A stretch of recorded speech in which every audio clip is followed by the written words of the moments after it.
Sometimes what we label as self-care might actually be self-sabotage in disguise.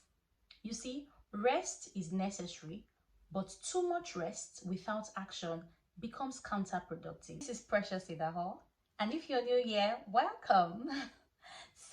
This is a platform I have created to empower millions of lives to live their dreams, unlock their true potentials, and achieve remarkable success in every area of life, whether it's in business, career, relationships, and personal development. So today, we're going to be talking about a very interesting topic, which is self-care or self-sabotage, discovering the difference for true growth.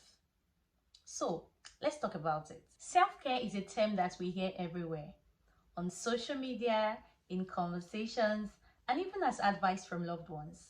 It's celebrated as an essential part of personal growth. But here's the truth. Sometimes what we label as self-care might actually be self-sabotage in disguise. We often tell ourselves, I need to rest, I deserve this, I can't kill myself. When deep down, what we are really doing is avoiding important tasks or escaping responsibilities. Today, we are diving into the fine line between self-care and the behaviors that holds us back. This video will highlight the misconceptions. It will help you to stop self-sabotaging behaviors and offer practical strategies to create a balanced approach to self-care that nourishes your growth and mental health. So let's dive right into it. What is self-care and what is self-sabotage? Self-care can be defined as acts that replenishes your energy and boosts your mental and physical health. On the other hand, self-sabotage can be defined as behaviors that often appear to be helpful but delay, damage, and prevent growth. A lot of times, for example, imagine binge watching a series all weekend under the guise of resting, when what you're actually doing is you are actually causing more stress to yourself due to ignored responsibilities. So there are things that you're supposed to be doing at that point in time. There are some responsibilities that you have that you're supposed to carry out that weekend. But because you just don't feel like doing it, or you're trying to ignore the responsibilities, you decide to binge watch a series all weekend. And then you come up with this idea of, I'm resting, I'm just trying to rest, or I'm just trying to take a break. This is what a lot of us do. And a lot of times we think this is self-care, but this is not self-care. What you're actually doing is you are self-sabotaging. Now, what are the signs that you are actually engaging in self-sabotage and not self-care? Number one, avoidance disguised as resting. Imagine spending 4 hours scrolling through your phone when you are anxious about work. So at that point in time, you have anxiety about the task you're trying to carry out. And instead of trying to find a way to tackle that task, you decide to be scrolling through social media. So that is an avoidance that you have disguised as resting. And that is not self-care. That is self-sabotage. Number two, rewarding the wrong things. For example, you go into the mall or you go into the shopping center to get some groceries, and you plan to spend about £30 to get some groceries, and eventually you end up spending up to £100. What do you call that? Do you think you're trying to give yourself a treat, or you're actually just buying expensive things and overindulging, not considering that this can cause a setback on your financial goals? So this is you actually rewarding the wrong things. That is not a reward for what you have done, for something you've achieved. It's just you trying to overindulge, and then you disguise it as you trying to give yourself a treat, or you caring for yourself. This is self-sabotage. The third thing on my list on how you can know that you're actually self-sabotaging is procrastination wrapped as relaxation.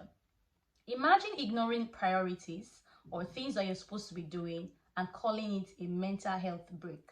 A lot of times we look for these vocabularies to, you know, cover our weaknesses, to cover the self-sabotage, what we are doing to ourselves that is actually stopping us from reaching our goals, that is actually stopping us from doing what we are supposed to be doing. And then we ignore our priorities and focus on, you know, other things that we are not supposed to be doing at that point in time. So the fourth thing on my list on how you can know, or the sign that you would use to know that you are actually self-sabotaging, is comfort zone traps. Now, what does this mean? A lot of times you've decided to do something, a particular thing, or followed a particular route, the same route over and over again, and you keep getting the same result. But because it is convenient, it is something that will not make you to step out of your comfort zone. You're comfortable in that zone, but so you don't think you want to try new things. You don't think you want to try different routes so you can get a different result. Why? Because you're already comfortable in that space. It is convenient, it is not stressful, it doesn't look like it is complicated. So oftentimes you choose these easy and familiar routines instead of actually pushing towards growth oriented activities. This is a sign that you are self-sabotaging and you are actually not caring for yourself. What are some of the consequences of self-sabotage?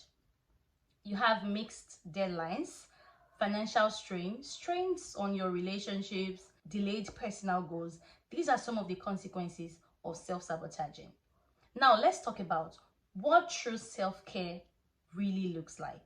Because we've talked about self-sabotaging behaviors and things, how you would know that you're actually self-sabotaging and that you're not caring for yourself. So now we're actually going to be looking at what true self-care really looks like.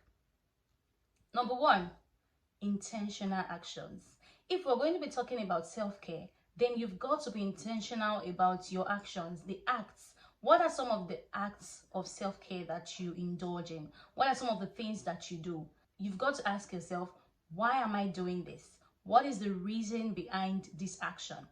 You see, self-care is proactive and not reactive. It's about prioritizing long-term benefits over instant gratification. Right. So the second thing, or the second way you would know that you are actually practicing self-care, is when it aligns with your goals. So ask yourself, these acts of self-care, this thing I'm trying to do, does it align with my long-term goals? Does it align with my personal values and ambitions? E.g., for example, you can say you want to rest this weekend. What's the reason behind that rest? Is it for you to recharge so you can be more productive? Or what exactly are you trying to hang out with the boys for today? What are you trying to hang out with the girls for today? You've got to be able to find out the reason behind the acts of self-care that you indulge in. This point is, you have to align your self-care acts with your personal values, with your personal goals. What is your long-term goal? What are your personal values? What are some of these things that you have going for you? Are these self-care acts, are they aligned with it? Why are you actually indulging in these self-care acts? Will it help you to achieve these goals that you have set for yourself? These are some of the questions that you'll be asking yourself.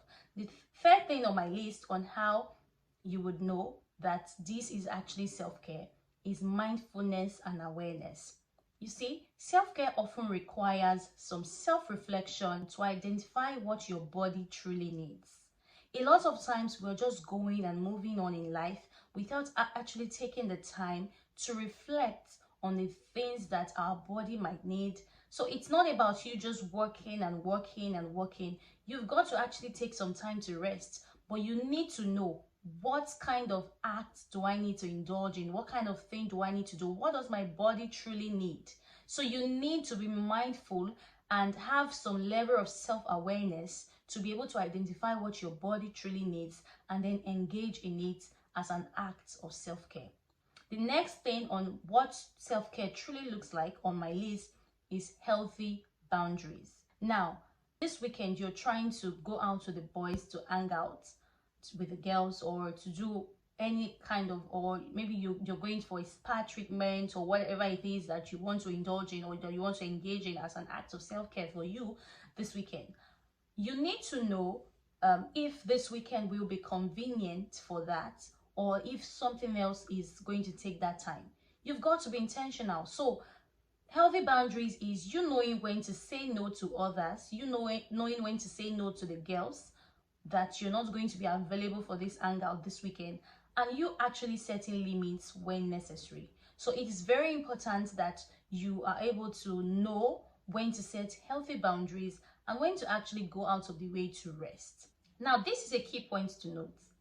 Before calling something self-care, pause and reflect. Ask yourself this question: this thing I'm trying to do, this act of self-care, is it helping me to achieve my goals? Am I avoiding something by engaging in this act? What exactly is the reason behind these acts of self-care? You see, rest is necessary, but too much rest without action becomes counterproductive. So it is very important that you take time to self-reflect on some of the things that you're doing and know if this is actually an act of self-care or if you're actually self-sabotaging. I'd love to hear from you. Have you ever mistaken self-sabotage for self-care? What's that one thing you're going to change today that you're always indulging in, but you know in your heart that this is not a self-care act? What's that one thing? I want to hear from you. Please drop your comments in the comment section, and do not forget to like this video. Please, if you have not subscribed, what are you waiting for? Please click the subscribe button on your screen and share this link to your family or friends so they can, enjoy from what you've just watched. Thank you so much again for watching. I love you and see you in the next video. Bye.